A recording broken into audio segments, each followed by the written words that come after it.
today's race. The pick 4 starts here with exacta, trifecta, and superfecta betting. A jockey change on 4 Spicer to Eric Barbaran. Post time is 7 minutes out.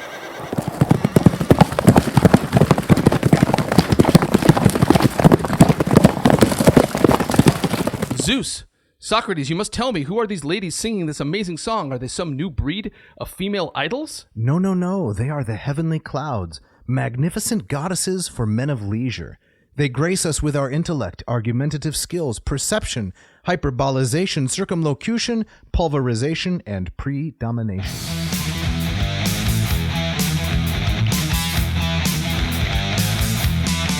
Welcome to the Ad Nauseam podcast, where classical gourmands everywhere can finally get their fill. Join us for a delectable discussion of Greco-Roman civilization stretching from the Minoans and Mycenaeans through the Renaissance and right down to the present. And now, ladies and gentlemen, here are your hosts, Dr. David Noe and Dr. Jeff Winkle.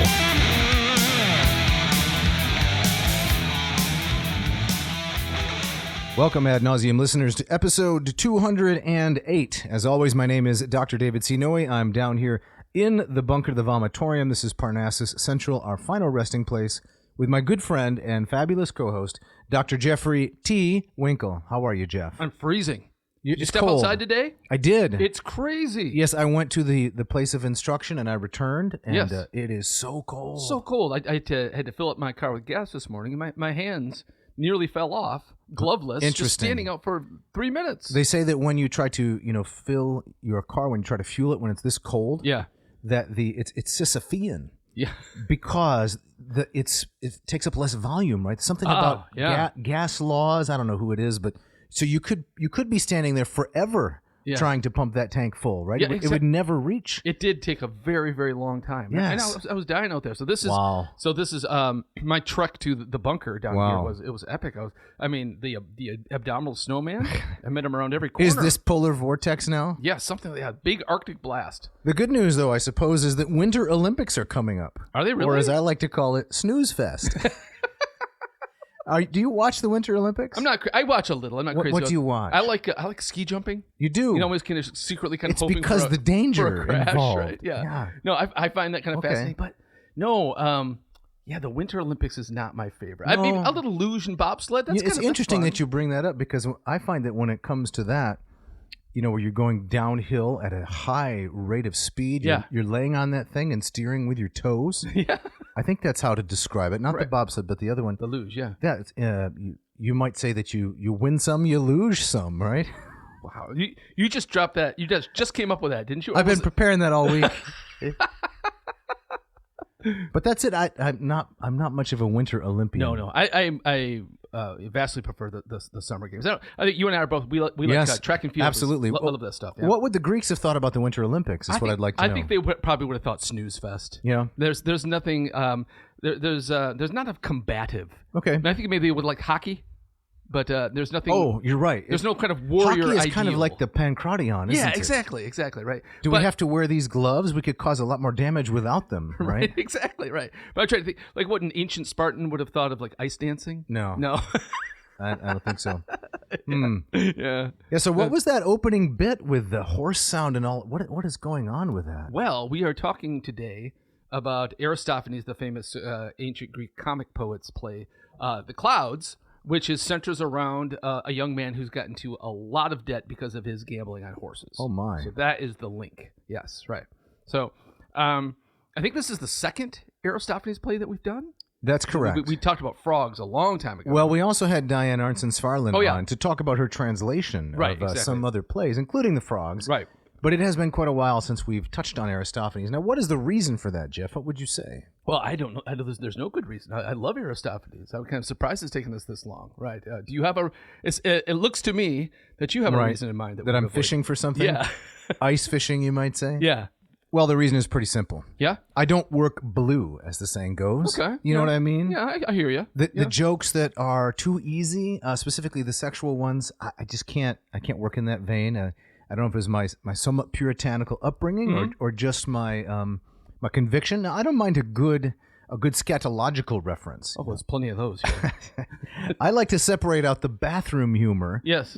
From things that have to do with not what's sacred, but what's personal and intimate, right? Yeah. So I like to distinguish between, and maybe you've heard this before, profanity and obscenity, right? So Yeah, okay, I got you. profanity is what's done out in front of the shrine. You take something that's holy and you treat it as worthless. Right. I know that can be funny, and in certain settings I'm not opposed to it, but this is a family program. Right. Okay, now obscenity, right, is just dealing with the dirty, right? It's barnyard, locker room kind of humor, Yes. which also has its place, Yeah. but just a little bit uncomfortable. So are you going to walk out of the room and I'm steering this one by myself? Is that Could what you're be. saying? Okay. Could be.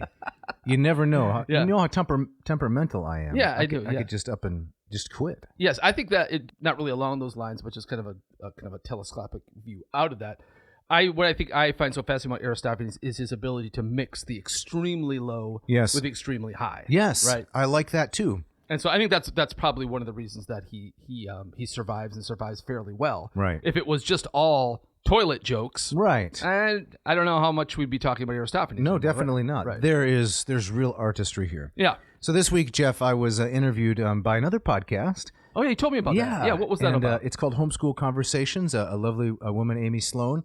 I don't know when that's going to be released, sometime this spring, but she paid us a very nice compliment. Okay, she's a listener. Oh, yes. Oh, excellent, yeah. And I think it bears on this episode. Okay. She said, what I like about you guys is that you've done your research, you've done your homework, you clearly know what you're talking about. So you take the content very seriously, Yes. but you don't take yourselves seriously. So we're that's Aristophanic, don't you think? That's the idea, yeah. Yes, yeah. And I quickly affirmed that I don't take you seriously at all. Yeah, I think that's been clear for a Has few that been years clear? now, right? All right. All right. So we have a few homework items we have to kind of tick off Yeah. before we get into it. Yeah, let's do The it. first is we want to remind the listeners that you can still win a copy of the Hackett Collected Works of Aristotle. Jeff, what do they need to do? Well, they need to email you, dave@adnauseum.com. Don't forget the V in nauseum there.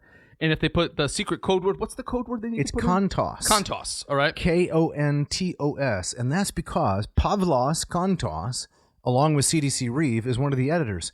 But poor Kontos, he's like the, it's Hall and who? Hull and Oates. Oh, it's Simon and who? Garfunkel. There you go. I got you. I always forget Kontos. I only poor remember Kontos. Reeve. Yeah. Right. So we're kind of bringing him back a Right. little bit here. Gotcha. And that Yeah. will help me remember the guy's name if I have a lot of people emailing me saying, I'd like to win a free copy. Now, this is the 2-volume set. Mm-hmm.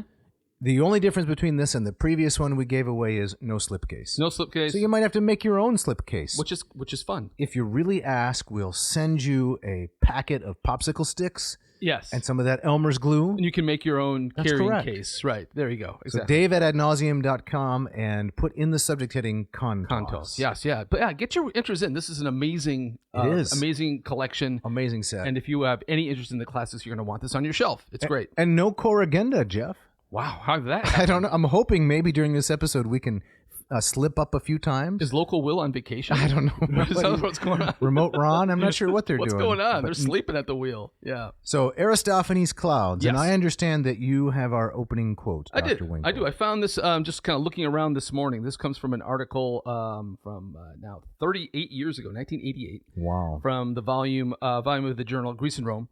From one Raymond K. Fisher, who wrote this article entitled "The Relevance of Aristophanes: A New Look at Clouds." Okay. And he opens his article thusly: "My aim in this paper is to discover in what sense, if any, Aristophanes can be considered relevant to our society in the 1980s." And so, Now, hold on. Yes. Hold on. Oh, you were going to say something. I was going to say something that I think that the things that he lays out and the questions that he asks are, certainly relevant to 1988, but also now, almost 40 years later, I think these are still relevant questions to ask about the play. Okay, so he wants to find relevance to the 1980s? He does. To things like Richard Simmons and leg warmers and leotards and headbands? Exactly, right. Yes, yeah. Neon socks and Swatch watches. And Things like Total Recall and E.T., that sort of stuff? Anything else you want to drop in Run there? DMC? The personal computer? Did you ever go on the Oregon Trail? Of course I On went your the Oregon on Trail. your Apple II PC? Died from dysentery every time. Did you? He wants to make this relevant to the Breakfast Club, 16 Candles, and Yeah. Ferris Bueller's Day Off? Exactly, right? Okay.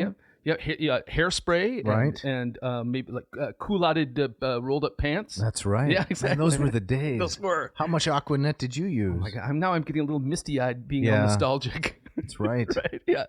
So yes, to all of that, an emphatic yes. That's what he wants. That's what he wants. Well, it was, if I may just again digress a moment, it was the time, the 1980s, of the fabulous sitcom. It was the golden age. That's of right. the sitcom. Cheers. Yeah. Family Ties. Growing Pains. Oh, man, all the Cosby greats. Show. That's right. All of that stuff. And game shows. It was the Game golden age shows. of game shows. The Price is Wrong. Price is Wrong. Joker's Wild. Yeah. Tic Tac Throw. Wheel of Disaster. Exactly right. Yeah. Right. So there may be some Aristophanic relevance? Well, let's see what he has to say here. So I'll he let goes you on. get back to the quote. If we call a classical author relevant to contemporary society, we may mean that he or she presents issues and problems for which we can find modern parallels, and from which we may gain a deeper insight into our own current affairs. Aristophanes deals with a wide range of social and political problems of the kind which recur in all cultures, as well as with the practicalities of everyday life, so that when dealing with these problems, he is ostensibly as relevant now as he was in his own day. Now, I'm already sympathetic to this. Okay. And it's in line with kind of, I think things we've talked about this kind of idea that human nature has no history. Static. It is static. That's right. Right. He goes on, but is there anything in the nature of Aristophanic comedy which constrains us from making the kind of modern connections which we might wish to make? L. Spatz says, quote, Aristophanes speaks directly to us through such topical themes as the battle of the sexes, the scandals of power politics, and the underdog's need to strike back at his oppressors. But sometimes this relevance results in a misunderstanding of his original intention. Of Aristophanes' original intention. Exactly. So what was that, Dr. Winkle? Well, what was his original intention? Well, I think that quote here kind of hits on one of the big problems with interpreting Aristophanes, that it is so local and it is so of the time of when the play was being put on that a lot of these topical references they just don't hit. They don't hit. So, I mean, the translation we're going to use today has a wonderful set of notes, but even there in the notes, our translator says he might be talking about this guy, or this politician may have had a reputation for this, and so clearly, I think Aristophanes' intention was to say something directly to the very day that he was doing this. I don't think he had any intention of this being timeless. Right. If that was a thought, it was secondary. And so that's one of the things that makes it tough to kind of really dial in. So we're using the translation of Peter Meineck. Mm-hmm. This is the guy that founded the chain of muffler shops, is that right? He is a Renaissance man. I would say so. Yes. Not only that, but translating Aristophanes. Yeah, exactly. Okay. Yep. So, no, he's not the muffler guy. No, okay. I'm going to dispel if anybody thought we were serious. Right. But no, as a wonderful translator of Aristophanes and many other things, and here we're using this wonderful volume from Hackett Publishing. That's correct. Yep. And speaking of working blue and so forth. Yeah. This play is filled with, how should we describe it? Exuberant flatulence? So much flatulence. Yes. Is that a good way to describe it? Yes, I think so. Okay. Right. Yeah. So lots of what we like lowbrow toilet humor. That's correct. But within that, underneath it, are these really kind of biting insights on human nature and truth and argument. So if we could describe it clinically, so as not to work blue, there's kind of an internal buildup and pressure of undigested matter. Yes. In the form of methane and other sorts of vapors. Yeah, you got it. That's right. Like you were filling your tank this morning. Yes. And then the tank empties. Yes, exactly. Is that how right. it works? Yeah. Usually accompanied by some sort of sound. Yep. And the displeasure of those around you. Yes. Because of the off-gassing? The off-gassing, maybe the shock of the vibration. The brackish tank. Yes, definitely. All of that comes into play. So wonderfully done. I think you have kind of spoken around. Am I working blue? You are, but it's like more cerulean. Okay. Right. Very nice. Dave, let's talk a bit about Aristophanes himself before we dive in, because it's I'm assuming that maybe our audience out there isn't all that clear on who he was, and we've only done really one episode on a specific play and one other one talking about Aristophanes. So, what can you tell me about Aristophanes? Well, he was 5th century, right? Mm-hmm. The tail end of the Golden Age, you might say, the Penteconteia, the 50-year experiment that came after the end of the Second Persian War, right? And before the plague. Mm-hmm. So I guess the end of the Persian Wars, but before the plague. He lived in that time frame, and I think he lived right down into the 380s. He did. I think his last play, Wealth, dates to the 380s. And That's right. Then after that, he doesn't show up again. So a younger associate of Socrates, older than Plato, came from an aristocratic background and had great success very early in his career. Dozens of plays mentioned, but only 11, I believe, survived. Yes, but and comparatively so, I mean, that's not that bad. No, When it you isn't. Consider, of Aeschylus and Sophocles, only 7 survive. Euripides is a little bit better. So 11 is not doing too bad. That's right. But there's an ancient biography that comes in the Hellenistic era, but as Meineck says in his fabulous introduction, you can't believe most of what's in there because it's obviously farce. Yeah. It's like writing a biography of Jim Gaffigan based on his stand-up. Yeah. You would know that he talks about being fat a lot, about being pale, Right. that he's Catholic and he has a lot of kids. That's about all you would know about the man. Right. And it's Right. all delivered as punchlines. Yes, exactly. That's really interesting. Yeah, and I would underline for our audience is that so when we start getting into the play, Socrates is a main character in this play, right? He represents kind of sophistry kind of gone off the rails in this play. And it's important to know that Aristophanes himself knew Socrates. They ran in the same circles. Aristophanes shows up in Plato's Symposium as one of the guests at this drinking party. So Aristophanes isn't just writing about people in town. He's not talking about historical persona. He's talking about people that he knew, and that makes this or gives this place a different flavor. Absolutely. And can you provide us a little more of his biography to set the stage? Right. So most of his career overlaps, like you were saying, with the latter part of the 5th century. Right. And therefore, in this long, drawn-out conflict between Athens and Sparta that we call today the Peloponnesian War. And the vast majority of Aristophanes' plays that survive are wrapped up in those themes, like seeking his play Peace is centered around kind of seeking peace in this war. Lysistrata is talking about kind of the absurdities of war. And so that conflict with Sparta is front and center. I think one of the things that makes the Clouds so striking is that this really is not a war play. Right.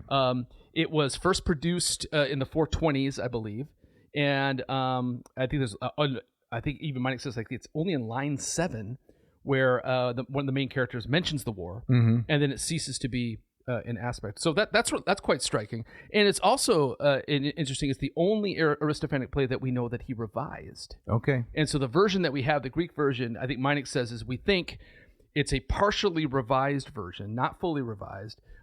He makes Aristophanes as the chorus leader in the play even makes mention of the fact that he kind of jabs his audience, says, well, you didn't appreciate this the first time around. Right. And so now I'm giving it to you again. So it's a rerun? Would we call it a rerun? I think it's a rewrite. Okay. It's a rewrite, and I was looking for some connection to, comedy and sitcoms. It's a remake. It's in Syndicate? I think it's maybe the better comparison would be a remake, Okay. a redo, but in this case done by the author of the original. But there's no evidence, as Meineck also says, is that this revision was ever 1 finished and 2 staged. Okay. So it's that's I don't know quite what to make of that. Right. Meineck tells us that when this first play was first staged, it came in 3rd of 3. Really? And so but somehow the judgment of the time proved to be less generous than the judgment of history? I guess so. Because this one survived, or I suppose it could be just an accident. I guess so, yeah. Or it's like in my film class that I teach, it's striking when I show these classic films that show up like on the 25 best of all time. Yeah. And you start reading about them, and when they came out, it was like, critics were like, It's like the Winter Olympics. Right. But so these things become it takes a while for them to kind of breathe, and they become cult hits, and then they're going to re-examine. So maybe Clouds was a sleeper hit.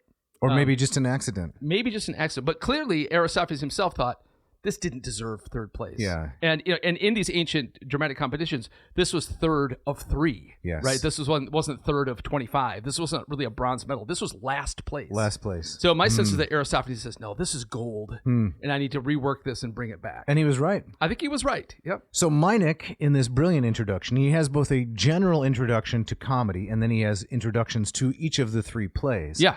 And I would like to read from the general introduction because it helps us understand what is Aristophanes doing? Yeah. How is old comedy different from middle comedy? Menander, I guess, being an early exemplar of that. Really, our only example of middle, right? Diphilus. Is Diphilus new comedy, perhaps? I don't know. Yeah, but I think Menander's like the only one kind of clearly rooted in the middle comedy. But no, please go on. Okay.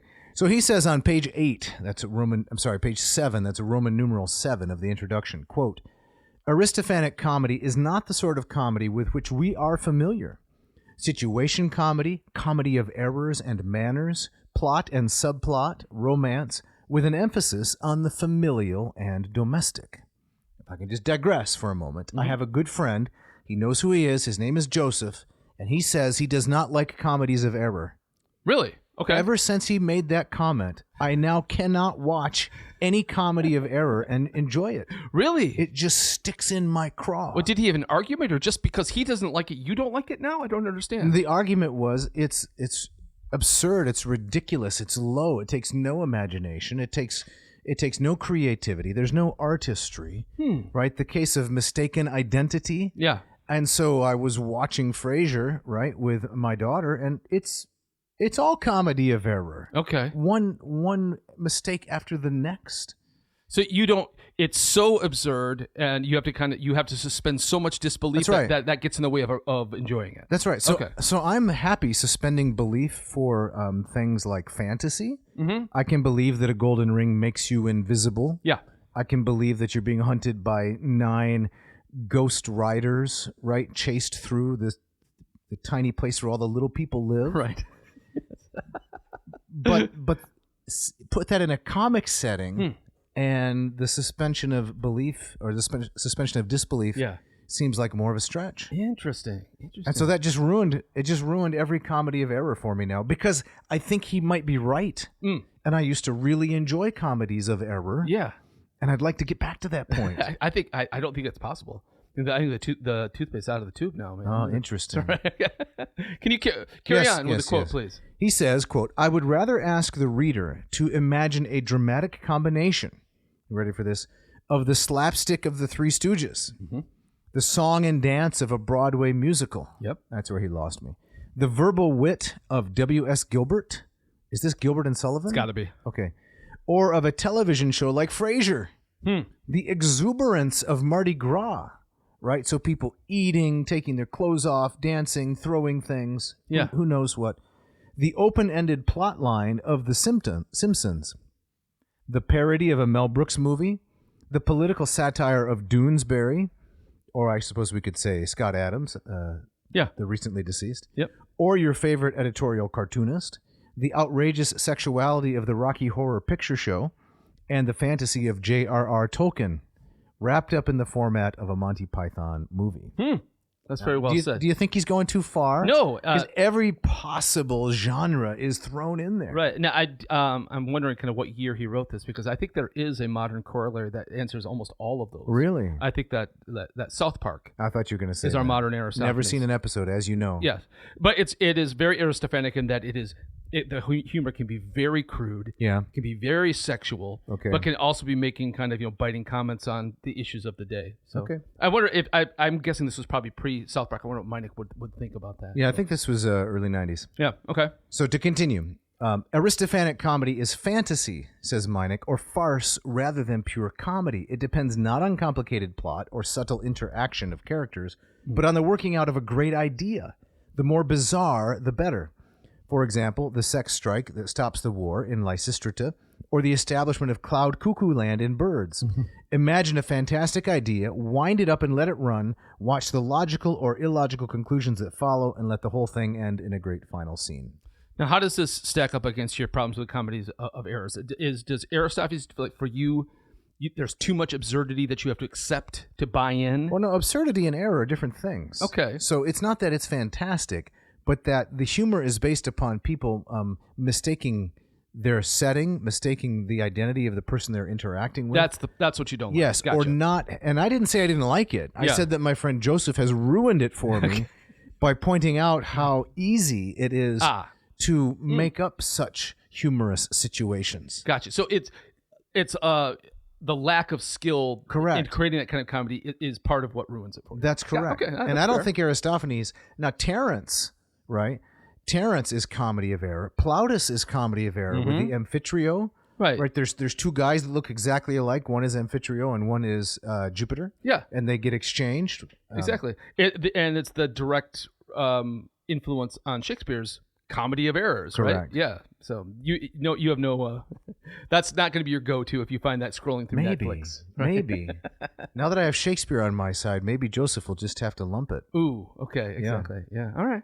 That's really interesting. Okay, so, but no, I like your distinction. So Okay. I think there is Aristophanes what I think is one of the things I love about him, his imagination is so mad. It is. Right? It's so out there that I can see why that would turn some people off, but I think if you kind of buy into that and you let yourself just kind of jump in with both feet, it can be dizzying. You're in for a wild ride. You're in for a wild ride, exactly. Mr. Toad's Wild Ride is what you Yes, got right that's there. right. All right, Dave, let's begin, as they say, at the beginning. Okay. And why don't you read us some Greek? All right, so let's begin right at the beginning of the play, and this is Strepsiades, or Strepsiades, and he's reading in the most common meter for Greek comedy, which is the iambic trimeter. Okay. So the iamb is the short, long, short, long, short, long, like so, as opposed to the trochee, which is long, short, like such. Gotcha. So this is artistic interpretation. Mm-hmm. This is what it would sound like.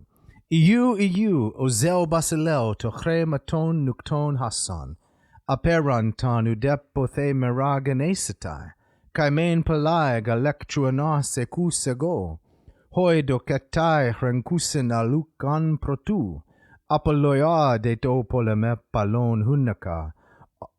Sorry, I missed a breathing there. Hotu de colossex esti moitu soiketas. Very nicely Something done. like that. Very nicely done. It's always. Thank you. I'm always impressed with your reading of the Greek, and Oh, then thank you. dropping into these various meters too is not easy. Well, I mean, I did my best to represent something of what it would have sounded like. Yeah. But there's a lot of, I don't want to say speculation. There's a fair amount of disagreement about how exactly it would have sounded. Yeah. Now the iambs Mm-hmm. I've heard well certainly when learning Shakespeare iambic Right. pentameter I've heard that that iambs were often used to because they were in some ways close to actual It's natural to English. natural speech, Correct. right, in English. But I don't know how if talking about ancient Greek speakers if that would have had a similar corollary. But Well, they would have spoken iambs and they would have spoken trochees also. Long, short, long, short. right.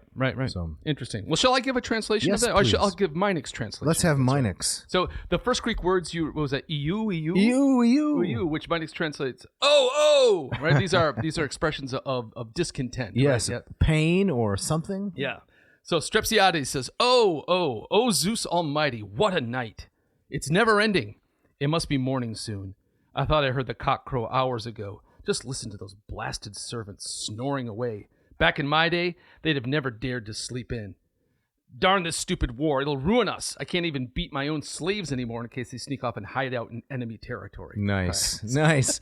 So you took a little bit of necessary editorial convention there. Yes. You switched in the word darn, Yes. I guess. But Exactly. but what I like about this is he's the crotchety old man. Yeah. He already has here on line 6, back in my day, Right. they'd have never dared to sleep in. Right. I can get on board with this. Yes, it's almost as if Aristophanes in the Western comic tradition kind of invents these archetypes. That's right. Was Like it Walter? Grumpy Old Man? Yeah. Walter Matthau? Yeah, perfect. And who was the other guy? Jack Lemmon. Okay. Right, they were grumpy old men. Right.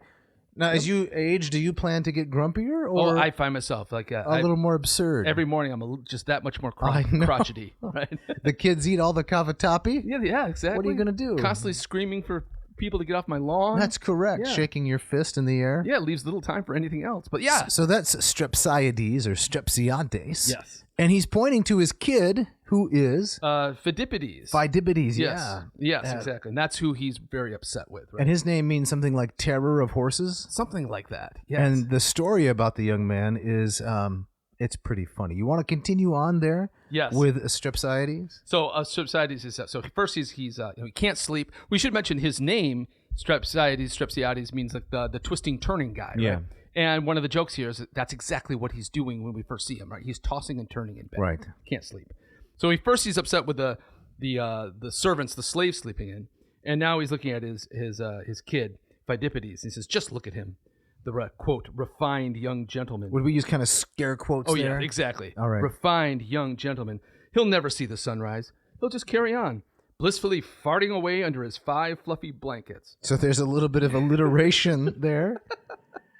This really is a wonderful translation. And the kid, what is he? He's just laying there, yeah. releasing pressure when he should be out making something of himself. Exactly right. So yeah, he's already he's mad at his kid. He's making nothing of himself, and back in his day when he was a kid, he never would have dreamed of doing anything like definitely this. not. Right.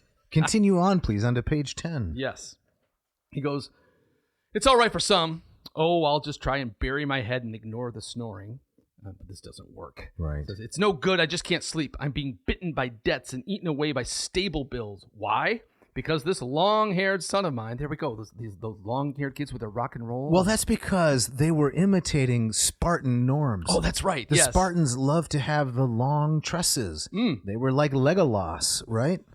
That's right. Yeah. But it was considered very masculine. Yep. And apparently, according to Meineck's notes, the Athenian youth at the time were taking on Spartan fashion because they were really against democracy. Yeah. I mean, and doubly interesting is that this is right at the very same time this war between Athens and Sparta is going on. That's right. Right. So he says, why? Because this long-haired son of mine, in all his riding events and chariot races, he lives and breathes and dreams horses. It's already the 20th day of the month, and the interest is due on the 30th. I'm finished. All right, so his son has been racing horses, gambling on horses. He's run up all of these debts, and it's all falling on Dad, Stripsiades. That's right. So he's on FanDuel or whatever the... exactly. I don't know what it is, but... I think that's one of the main... I mean, you can't escape those advertisements. No, something like 30%, I was told. Here's a curmudgeonly... This never happened back in my day. Something like 30% of young men between the ages of 18 and 30 are regularly betting on sports. My goodness. What is this world coming to? Yeah, this is off topic, but I heard No, it's on topic. I heard an anecdote on the radio the other day where talking about this guy who was a construction worker, and he was supposed to be regularly paid each week by the people he was working for. $20,000 was to be deposited. Okay. And there was a mistake made that they deposited $200,000. Oh my! So his brilliant idea was take a huge chunk of that, bet it on FanDuel. And he would double it, and then when the mistake was caught, he'd pay back the $200,000, but keep all of his winnings. And I'm sure it worked perfectly. And of course, it worked terribly, and he lost $60,000. That's awful. Yes, very Aristophanic. So Strepsiades goes on, and he says to his slave, "Boy, light a lamp and fetch my ledger. I need to count up my debts and calculate the interest." Now then, let's have a look at these debts. 1,200 drachmas owed to Passius. 1,200 drachmas. What on earth was that for? Oh gods, I remember now. A horse for Phidippides. 1,200 drachmas? Ouch, I think I was the one taken for a ride. Now, to put this in perspective... Elbow. Yeah, right. I think Meineck does a great job of taking a lot of these near untranslatable kind of turns of phrase or puns and giving them at least a punch in English. Right, and imagining what the joke is, right? Which you often have to do. Yes, right. Yeah. And also to kind of put that number in perspective... the rule of thumb that I was taught was that a drachma around this time period was basically your day's wage. Oh, okay. And so 1,200 drachmas, he's 3 months worth, right? Or 3 years worth. 3 years. Yes, sorry, 3 years worth of debt spent on a horse. On a horse. Yep. Wow. It's like betting on the Patriots to win the Super Bowl, I suppose. Yeah, exactly. But then Phidippides, he's asleep, but he's tossing and turning in his sleep. And what does he say? Well, he's sleep talking, right? So he says, "Philon, you cheat. Keep to your own lane." So he's racing horses in his dreams. Yeah. Right? Nothing's funnier than watching someone live out their dreams that way. Yes. Strepsiades, you hear that? That's the problem right there. He's constantly at the races, even in his sleep. Phidippides, how many turns must the war chariots make? Enough to turn your father into a pauper. Now he's engaging in dialogue with the sleeping kid. Yeah. What terrible debt shall strike after Passius's bills? 300 drachmas owed to Aminius for a running board and a new set of wheels. So he's at the ledger now, kind of counting up everything that he owes because of his son, right? Right. Phidippides, make sure my horse has a roll before he goes home. Now, the first time I read this, I have to say I was thinking like a cream curl or like a snack. But I get it now. It means let him roll around in the paddock. Oh, I see. Comfortably. Gotcha. Because that's what horses like to do when they get the saddle off. They like to shake off that. Gotcha. So that's that what this feeling. refers to. Okay. I didn't think it was a cinnamon roll. Or... I like the cinnamon roll better. You but do? I think Okay. you're right in your take. Yeah. Stripside says, "It's my money.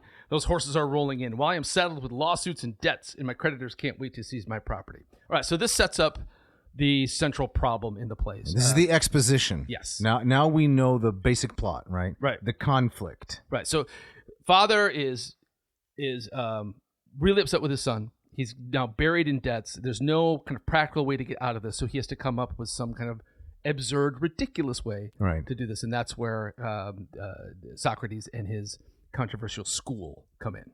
But then we're told next about the boy's mother, and she apparently is a high-class lady who is related to some very famous Athenians. Is that right? Tell us more about this. I think I missed this in my first pass through. Well, Aristophanes tells us that she is the daughter of Megacles. Now, Megacles is one of those names like Kennedy or Bush or something like that. It has a pretty broad reference point. So it refers to the father of Cleisthenes, the founder of democracy way back in the 7th century. But it has long legs, you might say, into the 5th century and even into the 4th. So this is a real historical person that is. Yes, but I think it's it's I think it's meant to represent just kind of aristocracy generally. right. So he says, Strepsiades says, "I wish I had never met your mother, and I hope whoever it was who introduced us dies a horribly cruel death. Yes, those were the days, a lovely country life, full of simple, rustic pleasures, and unwashed, unshaven heaven, abounding with honeybees, shaggy sheep, lashings of olive oil. Then I married the niece of Megacles, son of Megacles. Oh my gosh. I was just a plain country boy, but she was from the city, and had all these refined and delicate ways, a proper little lady." And this is also kind of a comic archetype, right? Kind Yes. of a clash. The It's mismatch. It's like Green Acres. You remember Green Acres? Not real well, that, but there was a talking horse. Well, it kind of took place. Well, that was in Mr. Ed. Yeah, this took place at kind of Podunkville, and then Zsa Zsa Gabor, who's the highfalutin, yeah. upperclassman from the city. She's got thrown into it, and so it's that clash of class, Right. Right. But I like that his ideal here is living amongst the bees and the shaggy sheep. That's right. In unshaven heaven. Right. That was funny too.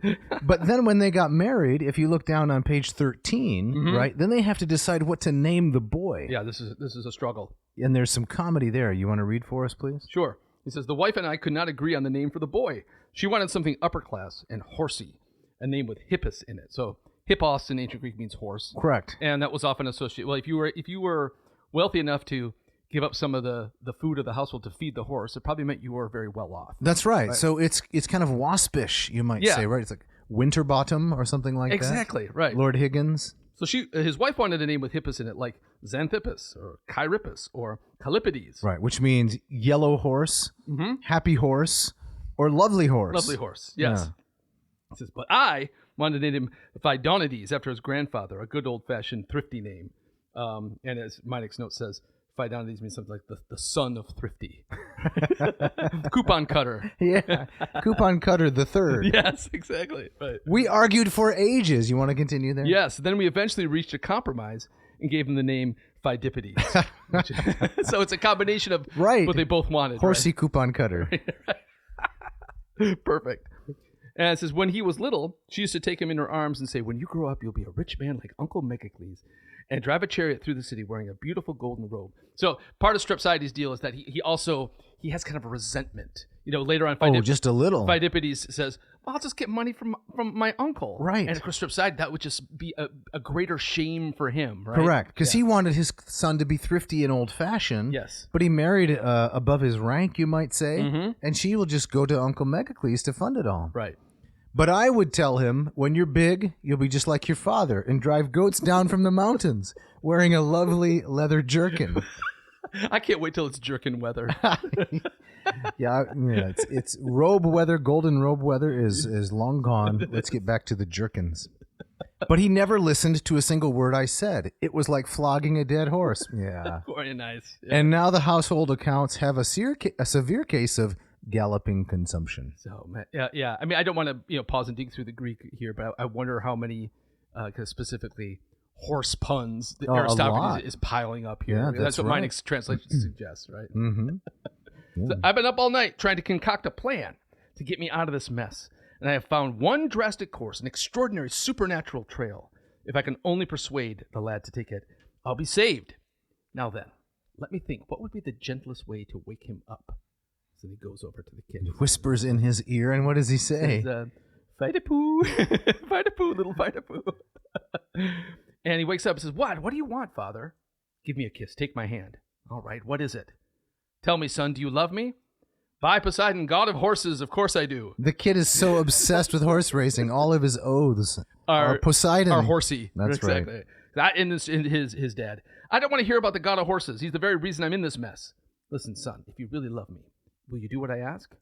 What would you like me to do, he says. You want to pick it up there? Well, I do, except, Jeff, yes? Speaking of Poseidon, yeah? It is time for the ads. Oh, we got to go there.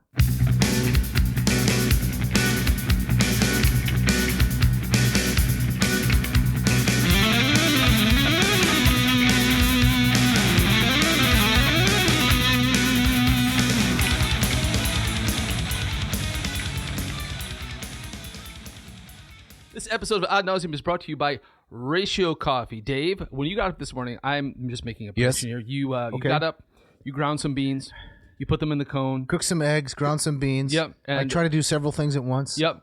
And then once everything was set up in your Ratio 8, yes. I believe. No, I'm on the 4. You're on the 4. Yep. When it's all ready to go, you just hit that button. I just hit that one button. One touch, and within a few minutes, you had a perfect cup of coffee. I had perfect pour over. Yes. Right?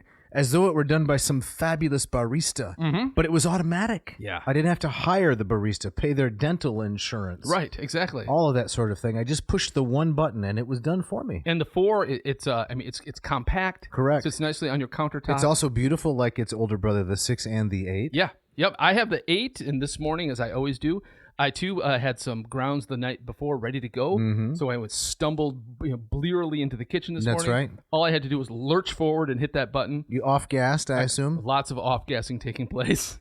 What are you talking about? The Fibonacci head puts the hot water down into the grounds so the nasty CO2 can escape into the biosphere. Indeed. And all that's left then in your hulking flagon is delicious sweet coffee. That's right. Right. So listeners, if you want to take advantage of our offer here, if you want to invest in your coffee game, you want to get the 4, the 6, or you want to get the 8, any of these machines are wonderful. Go to ratiocoffee.com/adnauseum, and you will be able to purchase one of these machines at our wonderful discount, Dave, which is $20, but you have to enter the coupon code, which is ANRatio. Yes. ANRATIO 2026. Don't delay. Check it out. Check it out. Jeff, I have 3 names for you. Yeah.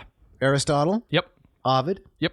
Aristophanes. Yeah. What do these people have in common? No, they're all kind of ancient Greco-Roman authors. And 3 people who have never been in my kitchen.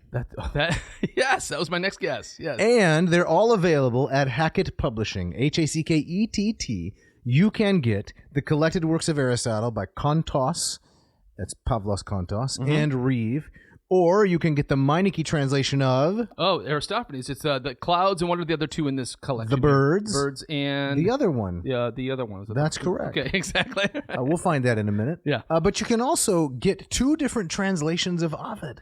Yeah. The wonderful one by our friend... Stanley Lombardo. And the one also by Ambrose. Yeah. Both great, but both very kind of different in their approach.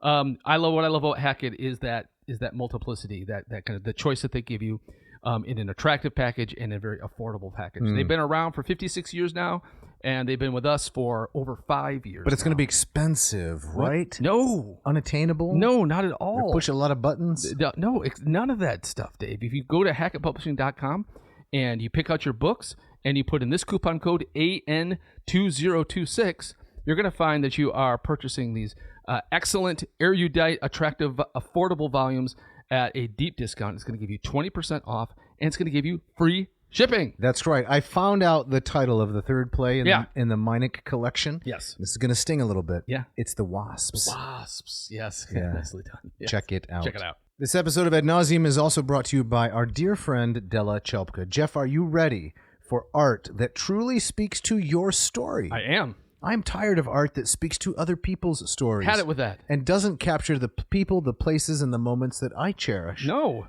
And doesn't do so in breathtaking detail, right. but leaves me fully breathed. Exactly right. So what you need to do then Yes. is you need to check out Della's selections.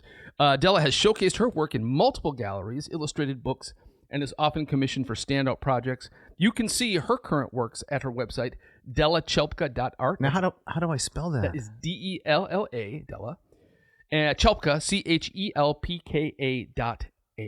That's pretty easy. Yep. And what do I do after I browse the gallery? You're going to find what you want there, and Okay. you're going to find what you want to purchase, and if you drop in this coupon code on her website, Apelles, Apelles. Apelles. Okay. Yep. Named after the great painter of antiquity. That will get you 10% off your order. That's a pretty good deal. What should I do? Now, I think you should check it out. All right.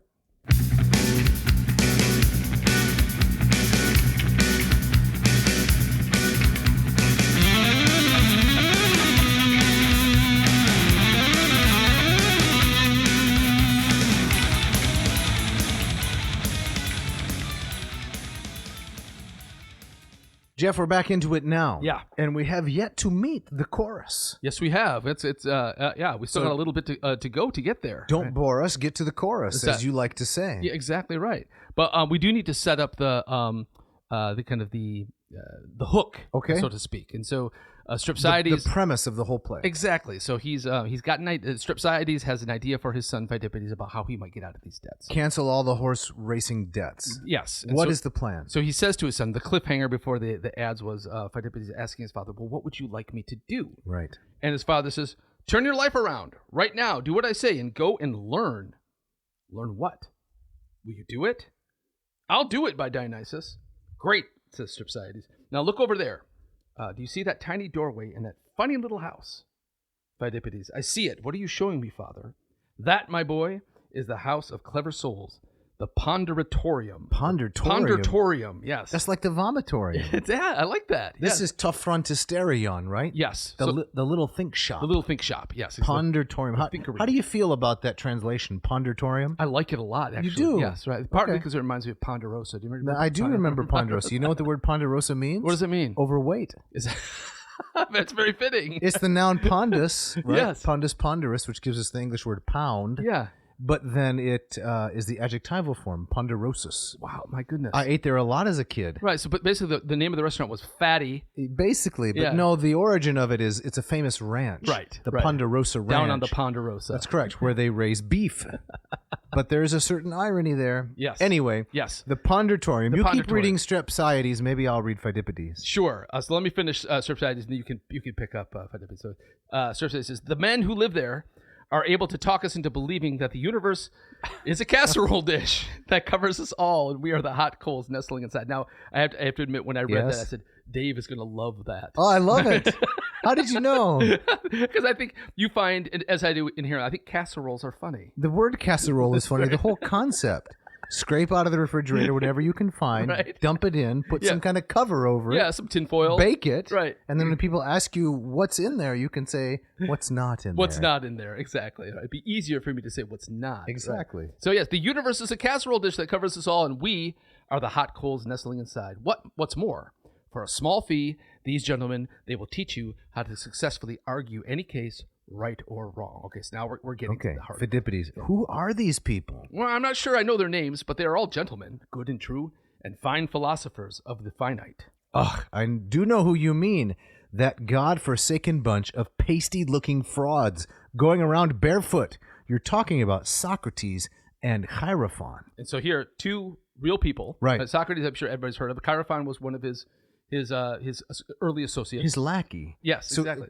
to have a callback to just last week's episode, these are tub thumpers, aren't they? Big time tub thumper. Okay. Yep. That's how Phidippides sees them. Yes. Stripsiades. Shut up! Stop talking like a baby. Consider your father's daily bread. There'll be none left unless you give up horse racing and sign up for classes. No, by Dionysus, no, not even if you gave me a pair of Leogoros's finest pheasants. Look at that. Whoever that is, that's a deep cut. I guess, because I guess Leogoros was famous for his farm-raised, cage-free pheasants. Like Colin's chicken on Portlandia, the chicken named Colin on Portlandia. Right, exactly. Yeah. What was the chicken's name? I can't remember. It was Colin. Was it Colin? Was the name of the chicken? Yeah, okay. But this strikes me so funny. I mean, so imagine he's speaking.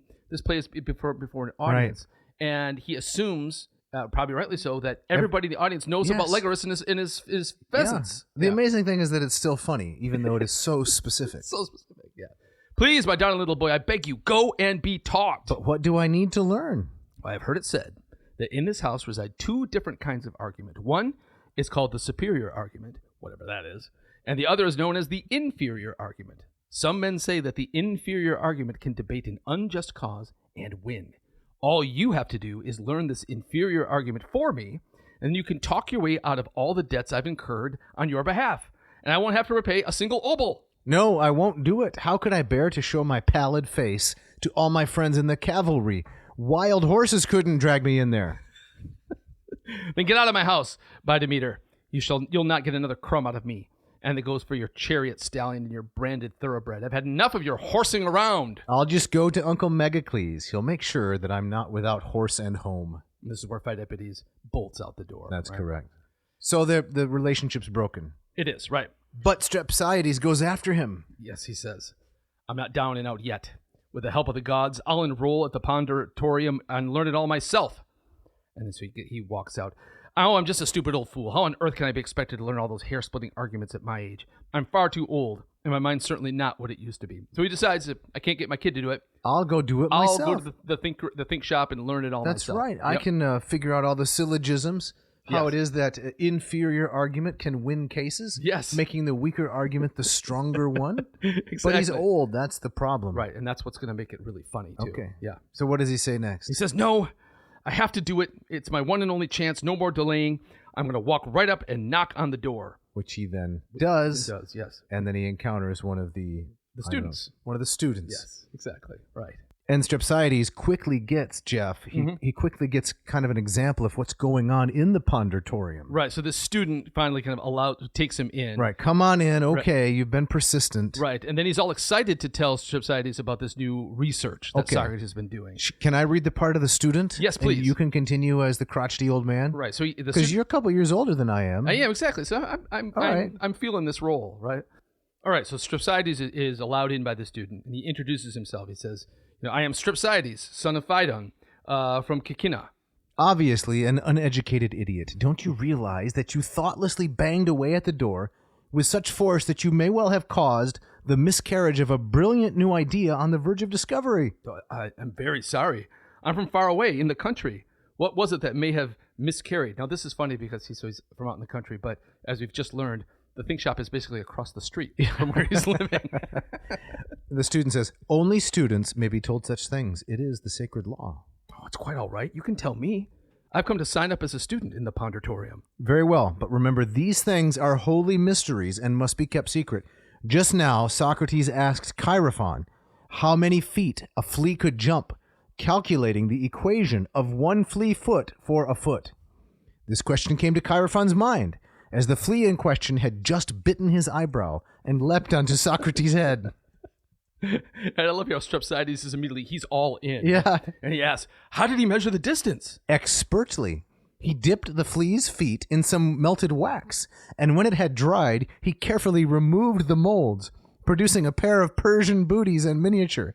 He was halfway through measuring the distance when you... Zeus almighty! What a delicate, subtle intellect! You should have heard the new concept that Socrates recently announced. What concept? Tell me, I beg you. Chaerephon of Sphetus asked Socrates to pronounce his opinion on an important scientific matter. What was that?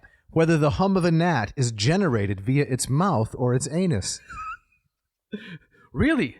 And what did he find out about the gnat? He said that the intestine of a gnat is extremely constricted, and that the air is passed through this narrow conduit to the anus. Then the sphincter, acting as an oscillating cavity in close proximity to a compressed channel, is forced to issue a vibrating sound as a direct result of the wind acting upon it.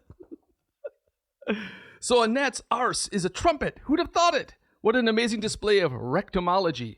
Really gutsy stuff. I'm sure Socrates could easily fend off hostile legal actions with such a deep understanding of arseholes.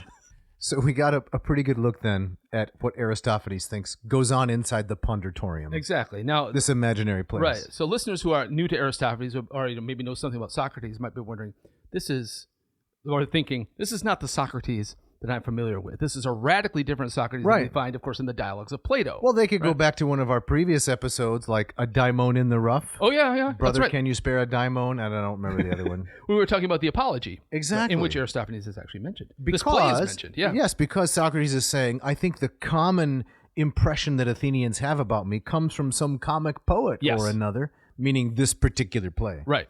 Meineck says this is late, and Plato's looking around for an excuse. Remember that language? Oh, that's right. Yeah. But I honestly think that Plato's also thinking it's just funny. Yes. I think in the Apology, Plato is giving the real reasons he was put on trial, but I don't think Plato blames Aristophanes. He knows it's a joke. That's not the sense I got either, right? So Meineck, in his introduction, he speculates on this, and so we know Aristophanes knew Socrates. They ran in the same kind of circles. Right. So the question is, why is he depicting him in this particular way, right? Yes. And so what is he up to, and what's the point? And he gives three possibilities, as I remember. Can you take us through those, Jeff? Yes. It's interpretively very interesting. Right. This is on page 5 of his introduction to this place.